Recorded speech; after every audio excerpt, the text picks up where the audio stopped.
बंगाल केंद्रीय सत्ता की बढ़ती कमजोरी का फायदा उठाकर असाधारण योग्यता वाले दो व्यक्तियों मुर्शिद कुली खां और अली वर्दी खां ने बंगाल को वस्तुतः स्वतंत्र बना दिया।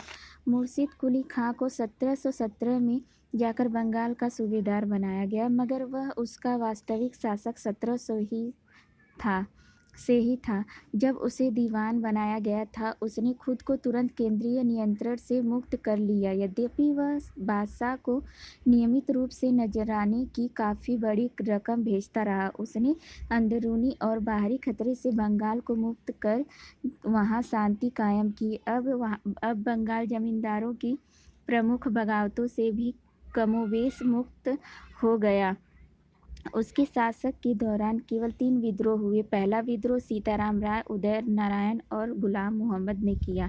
उसके बाद शुजात खां ने बगावत की। अंतिम विद्रोह नजात खां का था। उनको हराने के बाद मुर्शिद कुली खां ने उनकी जमींदारियां अपने कृपा पात्र रामजीवन को दे दी। मुर्शिद कुली खां 1727 में मर गया। उसके बाद उसके दामाद शुजाउद्दीन ने बंगाल पर 1739 तक शासन किया। उसकी जगह पर उसका बेटा सरफराज खां आया, जिसे उसी साल गद्दी से हटाकर अली वर्दी खां नवाब बन गया। इन तीनों नवाबों ने बंगाल को शांतिपूर्ण और सुव्यवस्थित प्रशासन दिया। उन्होंने व्यापार और उद्योग को बढ़ावा दिया। मुर्शिद कुली खां ने प्रशासन में मितव्ययिता बरती। उसने बंगाल के वित्तीय मामलों का प्रबंध नए सिरे से किया।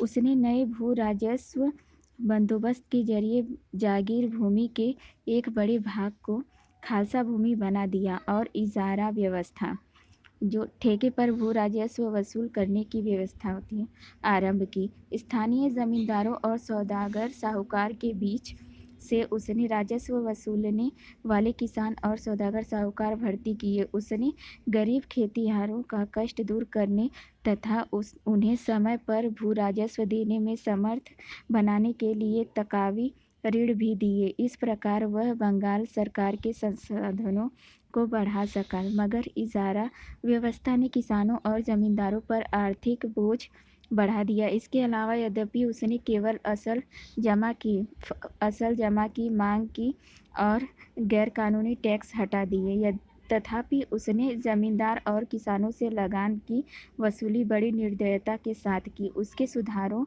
का एक परिणाम यह हुआ कि अनेक पुराने जमींदारों को निकाल बाहर किया गया और उनकी जगह पर अभी पनपे इजारेदार आ गए।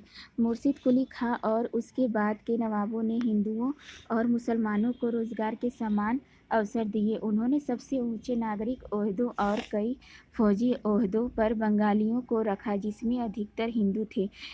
इजारेदारों को चुनते समय मुर्शिद कुली खां ने स्थानीय जमींदार और महाजनों को प्राथमिकता दी, जिनमें उनके हिंदू थे। इस प्रकार उसने बंगाल में एक नए भू अभिजात वर्ग को जन्म दिया। तीनों नवाबों ने माना कि व्यापार का प्रसार जनता और सरकार के लिए फायदेमंद है, इसलिए उन्होंने भारतीय और विदेशी सभी व्यापारियों को बढ़ावा दिया। नियमित थानों और चौकियों की व्यवस्था कर सड़कों और नदियों की सुरक्षा का इंतजाम किया।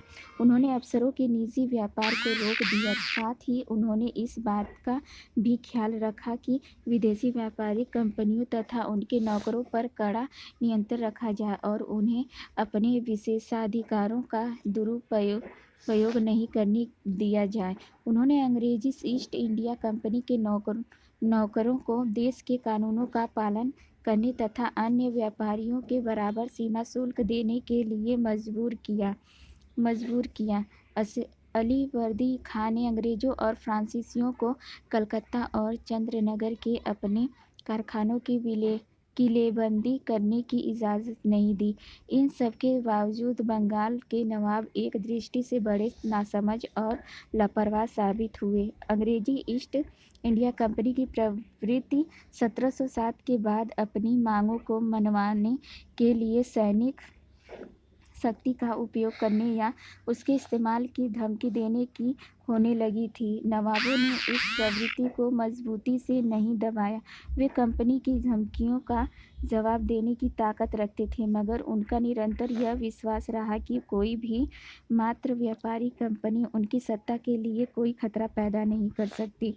वे इस बात को महसूस नहीं कर सके कि अंग्रेजी कंपनी व्यापारियों की कंपनी मात्र नहीं थी, बल्कि उस समय के अत्यंत आक्रामक और विस्तारवादी उपनिवेश की प्रतिनिधि थी। शेष दुनिया के सब बारे में उनका अज्ञान और उससे संपर्क का अभाव उनके लिए बड़ा महंगा पड़ा।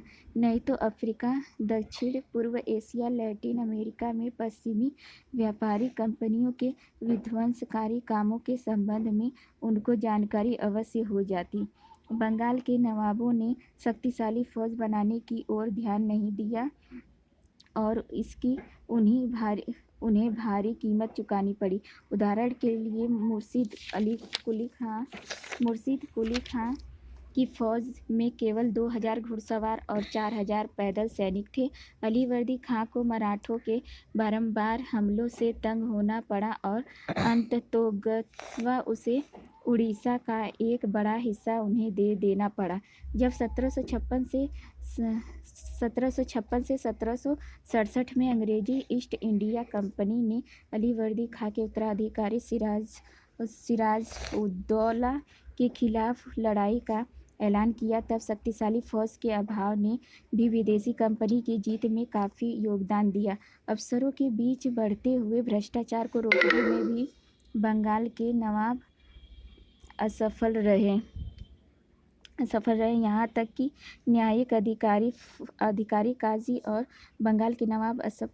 काजी और मुफ्ती घूस लेने में नहीं हिचकिचाते थे। विदेशी कंपनियों ने इस कमजोरी का पूरा फायदा उठाया और सरकारी कानून, फायदों और नीतियों की जड़ें खो दी।